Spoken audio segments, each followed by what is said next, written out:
रावण की विचित्र दक्षिणा एक अद्भुत कथा हो।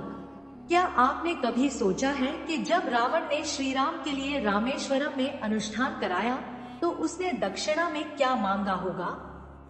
क्या यह कोई साधारण दक्षिणा थी या कुछ ऐसा जो इतिहास में अमर हो गया? आइए जानते हैं इस रहस्यमय कथा को विस्तार से। भूमिका रावण कौन था? रावण केवल एक असुर राजा नहीं था, वह एक महाज्ञानी, अद्वितीय शिवभक्त और प्रकांड विद्वान था। चारों वेदों का ज्ञाता, ज्योतिष का पारंगत, अस्त्र शस्त्र में निपुण और बलशाली योद्धा था। फिर भी उसकी एक गलती ने उसके पूरे साम्राज्य को विनाश के गर्त में धकेल दिया।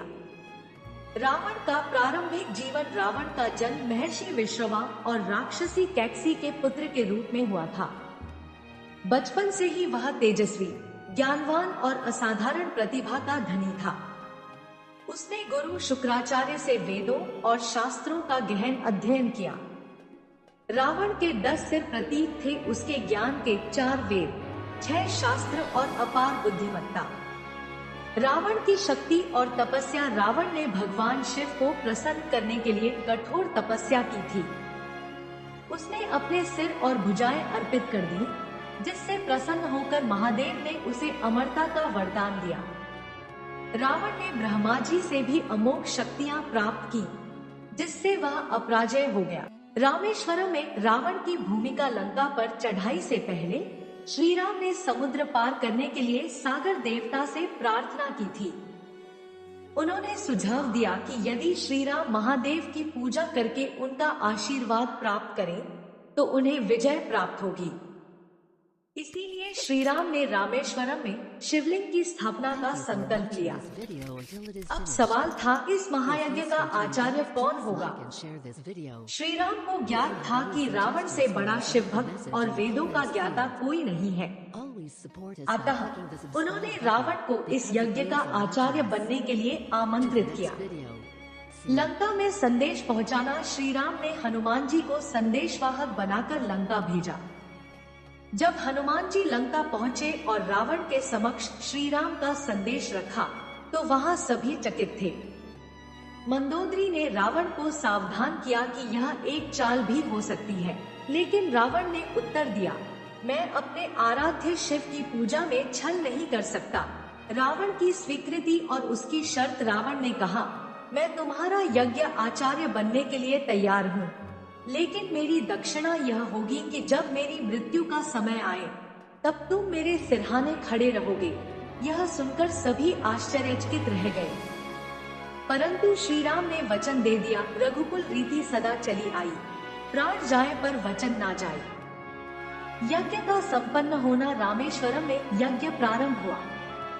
रावण ने विधि पूर्वक सभी अनुष्ठान संपन्न कराए।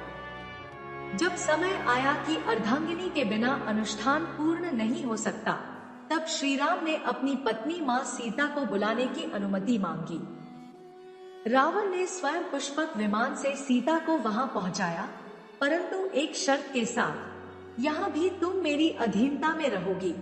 सीता माता ने हाथ जोड़कर सिर झुका लिया। यज्ञ संपन्न हुआ, शिवलिंग की स्थापना हुई और श्री राम को महादेव का आशीर्वाद प्राप्त हुआ। रामेश्वरम शिवलिंग की महिमा। यह वही शिवलिंग है जो आज भी रामेश्वरम में स्थापित है और जिसे रामनाथ स्वामी मंदिर के नाम से जाना जाता है। इसकी पूजा करने से सारे पाप नष्ट हो जाते हैं और मोक्ष प्राप्त होता है। रावण की अंतिम इच्छा। समय बीता और लंका का महायुद्ध छिड़ा। एक एक कर रावण के सभी पराक्रमी योद्धा मारे गए। अंततः जब रावण रणभूमि में पड़ा था, श्री राम को उसकी विचित्र दक्षिणा याद आई। उन्होंने वचन निभाने के लिए रावण के समीप जाकर उसे अंतिम ज्ञान प्रदान करने का आग्रह किया। रावण ने श्री राम से कहा, मैंने पूरे जीवन में जो भी ज्ञान अर्जित किया वह अब तुम्हें सौंप रहा हूँ। इस संसार में सबसे बड़ा धर्म क्या है? समय का सदुपयोग कैसे किया जाए? जीवन का सार क्या है? ये सभी उत्तर मैं तुम्हें देना चाहता हूँ। रावण का अंतिम ज्ञान है, समय सबसे मूल्यवान है। जो समय बीत गया वह लौटकर नहीं आता। 2. अहंकार का नाश निश्चित है। चाहे कोई कितना भी बलशाली हो, अहंकार उसका अंत कर देता है। 3. कर्म ही सच्ची पहचान है, जन्म नहीं, बल्कि कर्म ही व्यक्ति को महान बनाते हैं। श्री राम ने विनम्रता पूर्वक रावण से ज्ञान प्राप्त किया और उसकी अंतिम इच्छा पूरी की। उपसंहार: रावण कोई साधारण असुर नहीं था।